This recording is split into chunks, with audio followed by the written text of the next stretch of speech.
Good afternoon. Welcome once again to another edition of Legal Access, brought to you by the McGuire Law Firm. It happens each and every Thursday at this time. Thanks for tuning in. Today we're going to be talking about DUI law. Now, I'll say the same thing that I've said at the beginning of this show whenever we've done it in the past.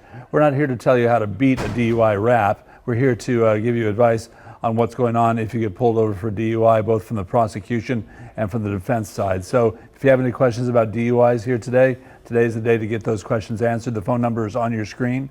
843-848-8080 is our phone number, and here on the panel to answer those questions for you today, first of all, is Tyler Silvestro from the Chambers Law Firm. And Tyler, in addition to DUI, what else does the Chambers Law Firm deal with? Broad criminal defense, anything from traffic tickets up to murder cases. We also do some personal injury car accident cases. That's about the field that we're in. All right.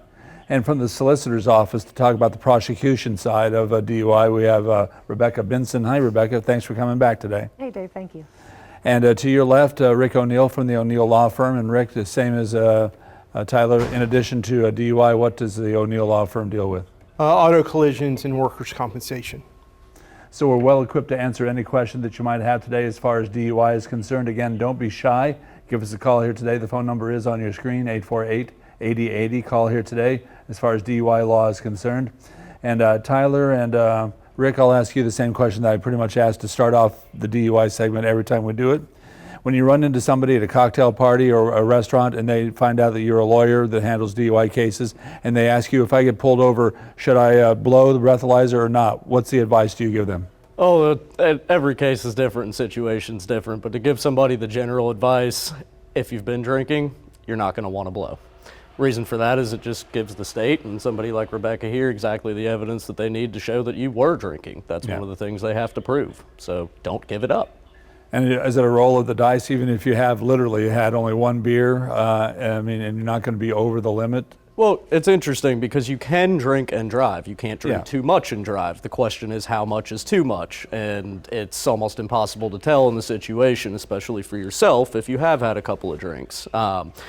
Now, if the state ends up having your breath sample, they know exactly how much is in your system, and a .08 is where you're almost sure to be too intoxicated to drive, materially and appreciably impaired. But you can also get a DUI at a lower breath amount. So the problem with it is if you refuse that test, you have DMV consequences to deal with, which we also help handle as well. So it's a double-edged sword. And Rick, same question.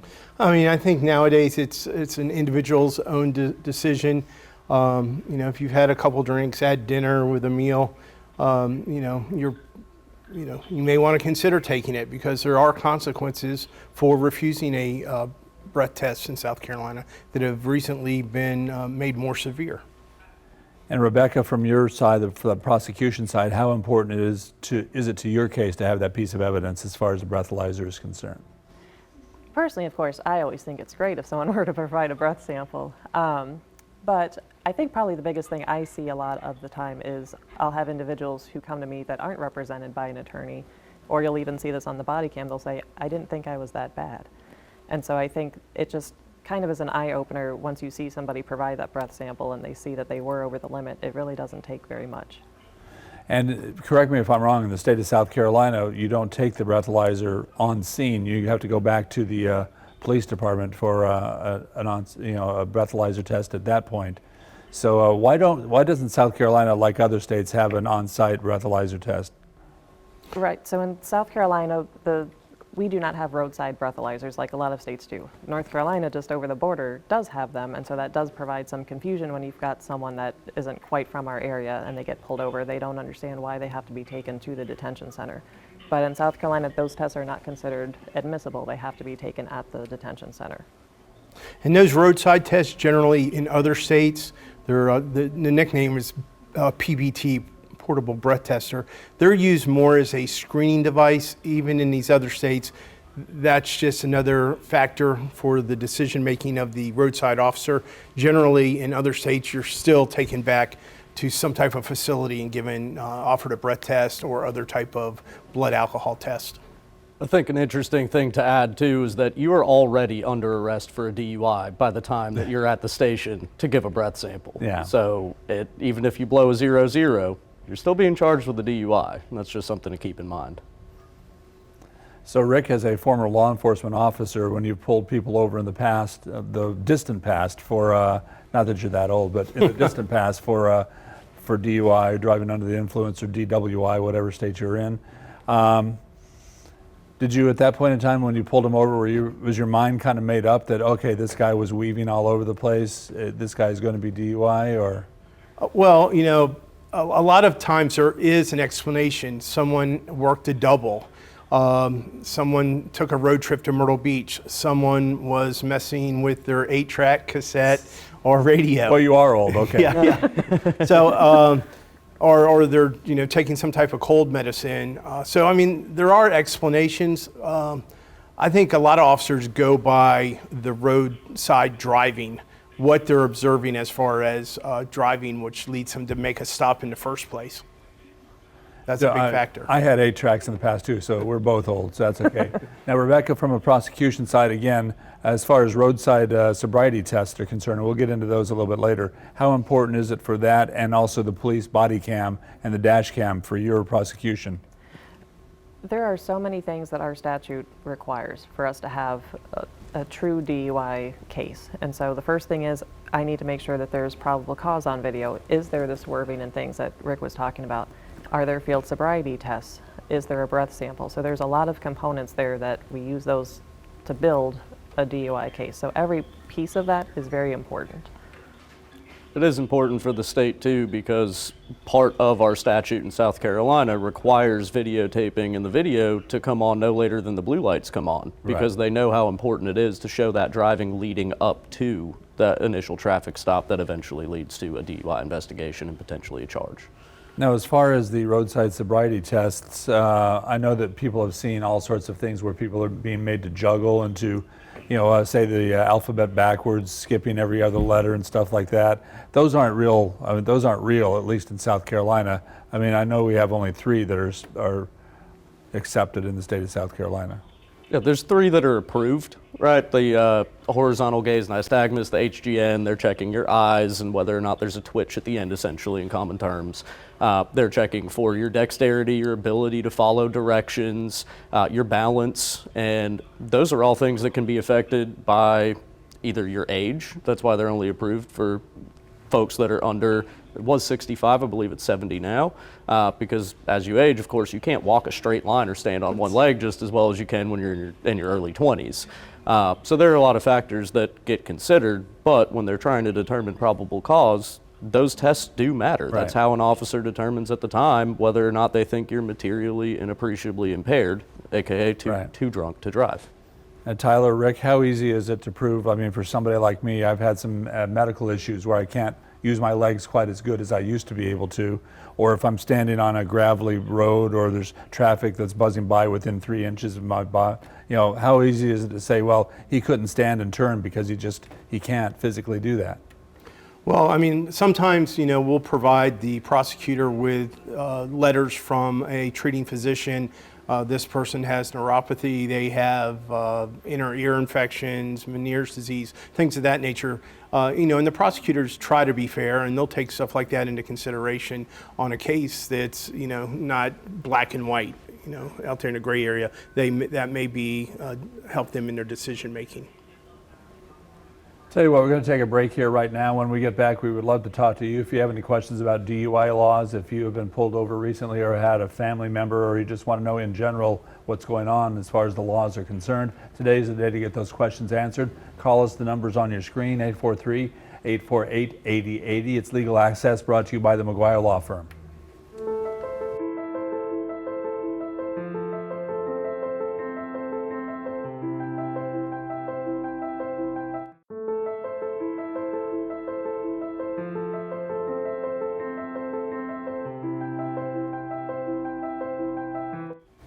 Welcome back to Legal Access, brought to you by the McGuire Law Firm. Today's topic is DUI law. If you have any questions about DUIs, make sure and give us a call. Phone number's on your screen. We've got plenty of time to get you on the air and answer the questions, and don't be shy. A lot of people might be embarrassed if something has happened to you. Don't be embarrassed. We're here to answer those questions for you. Here on the panel to answer the questions, first of all, from the Chambers Law Firm is Tyler Silvestro. Also from the Solicitor's Office, Rebecca Benson, and also Rick O'Neill from the O'Neill Law Firm. So again, we're well equipped to answer all your questions here, give us a call. Again, the number's on your screen. Now, Rebecca, if somebody, as we've talked about, refuses a breathalyzer, there are, as Tyler mentioned, ramifications. What are the instant ramifications if you just refuse a breathalyzer? Which legally you can do. Yes, you can do. So you do have that choice to provide a breath sample or not. And the officer will go over with you at length when you're at the detention center and say, you have these rights, they're called implied consent rights. You don't have to provide a breath sample, but understand if you don't provide a breath sample, you're going to lose your privilege to drive in South Carolina for 6 months. And that's very significant, as you can imagine. So really losing your license right away, there's going to be a difference with how much your fine is and ramifications such as that. Now, the other roadside sobriety test, you can also deny those if you want to. Are there ramifications if you say, I don't want to do this test or that test?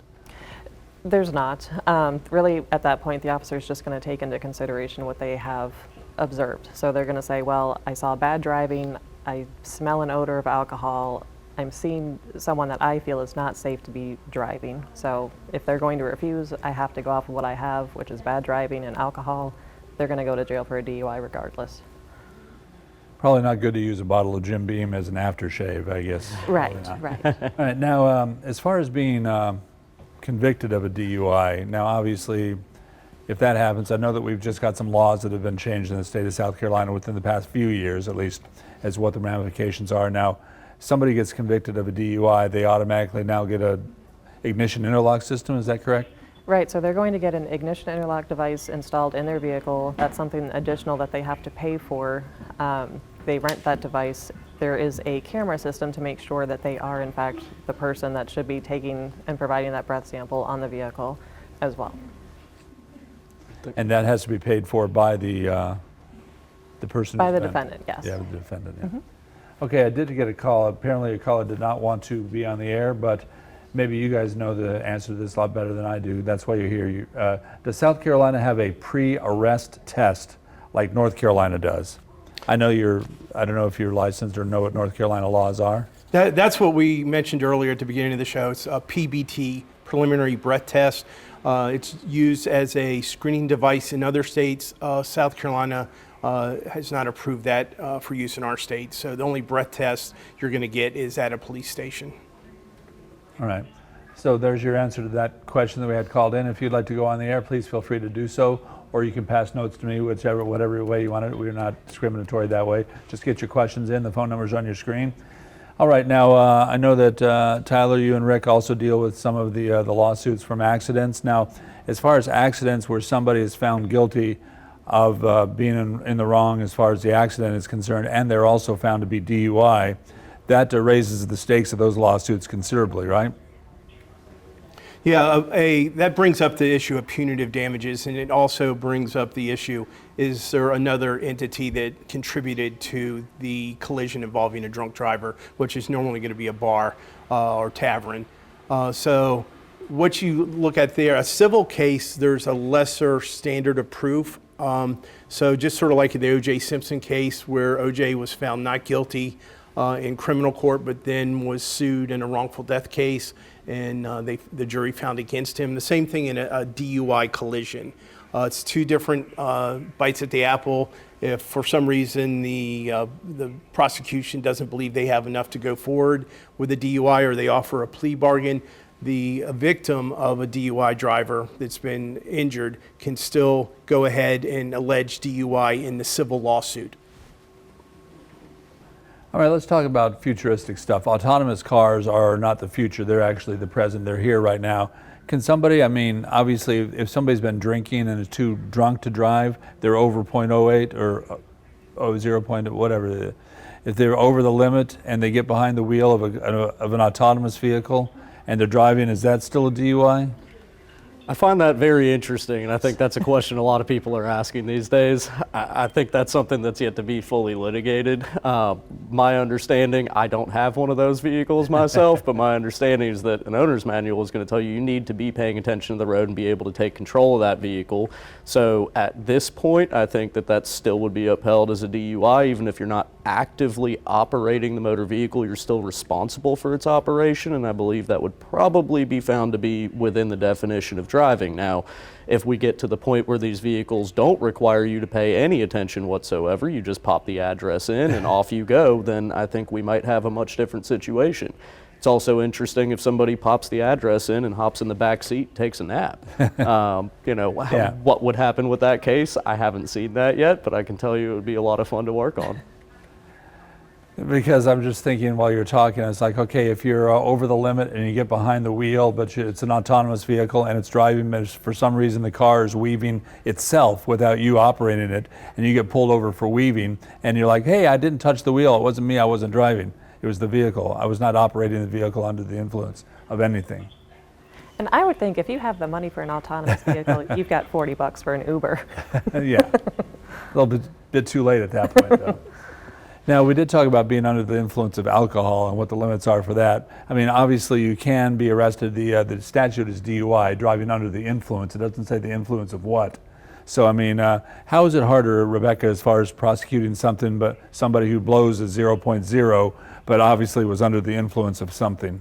Right, and that's where that implied consent comes back in, because a lot of times with narcotics cases, you'll see an individual that is very willing to provide a breath sample because they know that's only going to detect alcohol, and of course it's going to show all zeros. So once they get all zeros, at that point they have the choice to provide a urine sample, and a lot of times that's where they draw the line and they say, okay, I'm not going to give you a urine sample. That's treated the same way. It's going to be treated as a refusal, and you're going to lose your license privileges. Okay.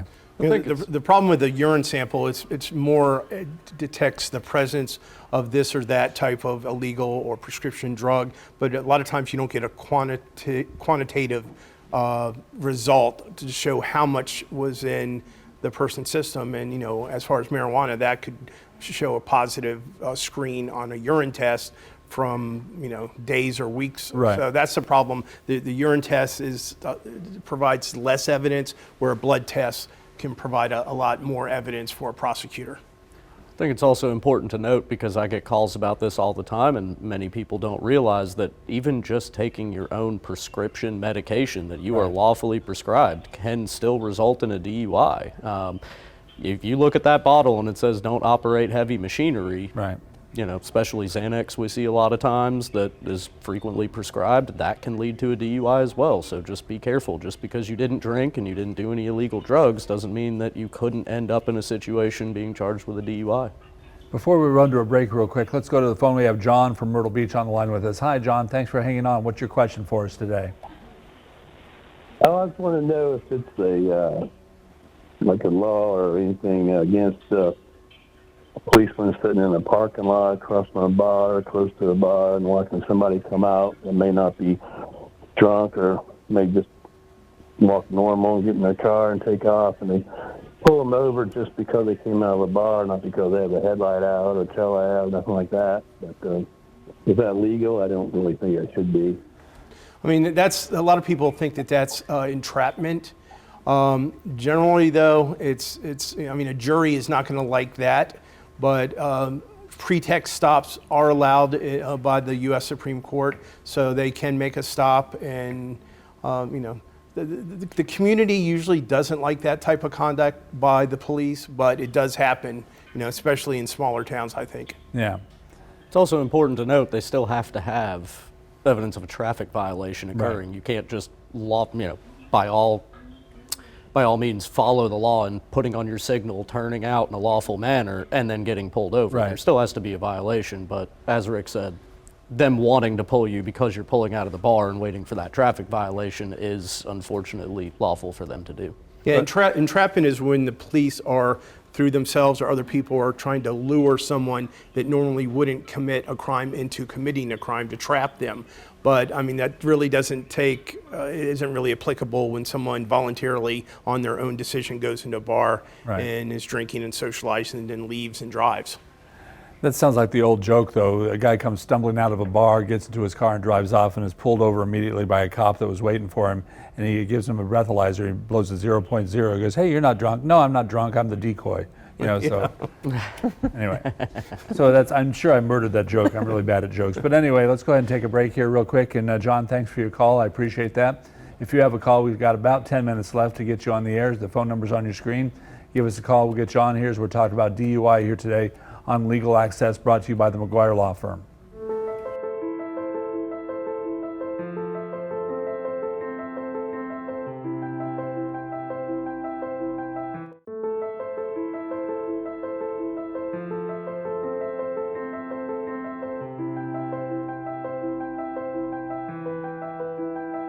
It's Legal Access being brought to you by the McGuire Law Firm. We're talking about DUI law today, and we've still got about a little less than 10 minutes, maybe 5+ minutes left in the show. So if you want to get in, we still got time to get you on if you have any DUI questions.